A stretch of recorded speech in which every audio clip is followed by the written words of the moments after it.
കേരളത്തിലൊന്നാകെ ഒരു തദ്ദേശ സ്വയംഭരണ തെരഞ്ഞെടുപ്പിന് ശേഷം UDF തൂത്തുവാരിയ ഒരു വിജയത്തിന് ശേഷം നമ്മൾ ആഘോഷിക്കേണ്ട ഒരു സമയത്തെ ഇതുപോലൊരു പ്രതിഷേധ സംഗമത്തിന് വിട്ടുകൊടുക്കുമ്പോൾ നമുക്ക് ഭയങ്കര വിഷമമുണ്ട്. ഇത് ഞങ്ങൾക്ക് ഇങ്ങനെ ഇരുന്ന് വിഷമം പറയാനോ പ്രതിഷേധം അറിയിക്കാനോ ഉള്ള സമയമല്ല. ഞങ്ങൾ UDFനെ സംബന്ധിച്ചിടത്തോളം, ഐക്യജനാധിപത്യ മുന്നണിയെ സംബന്ധിച്ചിടത്തോളം, നമ്മൾ സഹോദരിമാരെ സംബന്ധിച്ചിടത്തോളം നമ്മൾ കാലങ്ങളായി എടുത്ത പണിക്ക് ഒരു റിസൾട്ട് കിട്ടിയ ദിവസമാണ്. നമ്മൾ ആഘോഷിക്കുന്ന ദിവസമാണ്. ആ ആഘോഷിക്കുന്ന ദിവസത്തെ ഇവിടെ കൊണ്ടെത്തിച്ചതിൽ ഇവിടെ നിന്ന് തിരഞ്ഞെടുക്കപ്പെട്ട ഒരു പഞ്ചായത്ത് മെമ്പർക്ക് വലിയ പങ്കുണ്ട്. അദ്ദേഹത്തിന്റെ വാക്കുകൾ ഞാൻ ആവർത്തിക്കുന്നില്ല.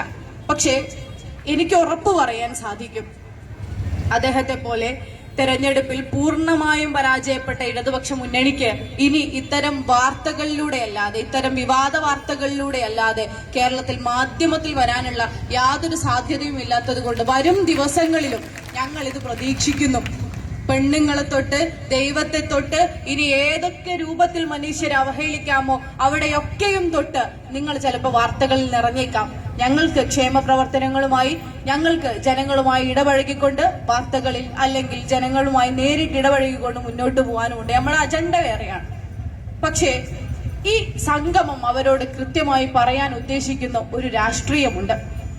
ഇടതുപക്ഷ മുന്നണി അഥവാ സ്ത്രീ സൗഹൃദമായിക്കൊണ്ട്, മനുഷ്യ സൗഹൃദമായിക്കൊണ്ട് പുരോഗമന രാഷ്ട്രീയം വിളമ്പുന്ന ഒരു മുന്നണി എന്നാണല്ലോ കാലങ്ങളായി പറഞ്ഞു പോകുന്നത്.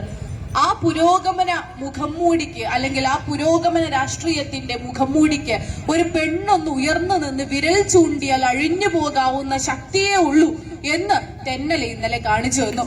ഒരു പെണ്ണൊന്ന് ഉയർന്നു നിന്നാല്, അവരൊന്ന് രാഷ്ട്രീയം സംസാരിച്ചാല്, അവര് തെരഞ്ഞെടുപ്പ് പ്രവർത്തനങ്ങളിൽ ഇറങ്ങിയാല് അവിടെ ഹാലിളകി വീഴുന്ന മുഖംമൂടിയാണ് CPMന്റെ ഇടതുപക്ഷ രാഷ്ട്രീയം അല്ലെങ്കിൽ സ്ത്രീപക്ഷ രാഷ്ട്രീയം എന്ന് ഇവിടെ നിന്ന് കൂടുതൽ വെളിവാവുകയാണ്. ഞാൻ ഈ ഒരൊറ്റ വിഷയം കൊണ്ട് ഒരുപക്ഷെ ഇടതുമുന്നണിയെ ആക്ഷേപിക്കുകയൊന്നും അല്ല. LDF, കമ്മ്യൂണിസം, നല്ല ഇടതുപക്ഷം, ചീത്ത ഇടതുപക്ഷം, വിയോജിപ്പോടെ ഇടതുപക്ഷം ഒരുപാടുണ്ടെന്നാണല്ലോ നമ്മൾ വിചാരിക്കുന്നത്. ഒന്നും തന്നെ ഇല്ല. ഒരേ ഒരു ഇടതുപക്ഷമേ ഉള്ളൂ. ആ ഇടതുപക്ഷത്തിന്റെ മുഖംമൂടിയാണ് നമ്മൾ ഈ കഴിഞ്ഞ ദിവസങ്ങളിൽ കണ്ടുകൊണ്ടിരിക്കുന്നത്. അത് സയ്യിദ് അബ്ദുൽ മജീദിൽ നിന്ന് മാത്രമല്ല, സ്ത്രീകളെ അധിക്ഷേപിച്ചുകൊണ്ട്, അതിനെക്കുറിച്ച് നമുക്ക് പറയാം, അത് വീണ്ടും വീണ്ടും ആവർത്തിക്കാൻ ഇഷ്ടപ്പെടുന്ന ഒരു വാക്കൊന്നുമല്ല. സ്ത്രീകളെ അധിക്ഷേപിച്ചുകൊണ്ട് സയ്യിദ് അബ്ദുൽ മജീദ് വരുന്നു. തെരഞ്ഞെടുപ്പിൽ ഞങ്ങൾ പെൻഷൻ എറിഞ്ഞു കൊടുത്തില്ലേ, അത് എറിഞ്ഞു കൊടുത്തിട്ട് അത് വാങ്ങി നക്കിയിട്ട് ഞങ്ങൾക്കെതിരെ തിരിഞ്ഞു കുത്തുന്നു എന്ന് മറ്റൊരു നേതാവ് പറയുന്നു. ഇതൊക്കെ ഏതെങ്കിലും നാക്കിന് പിഴയുള്ള സാധാരണ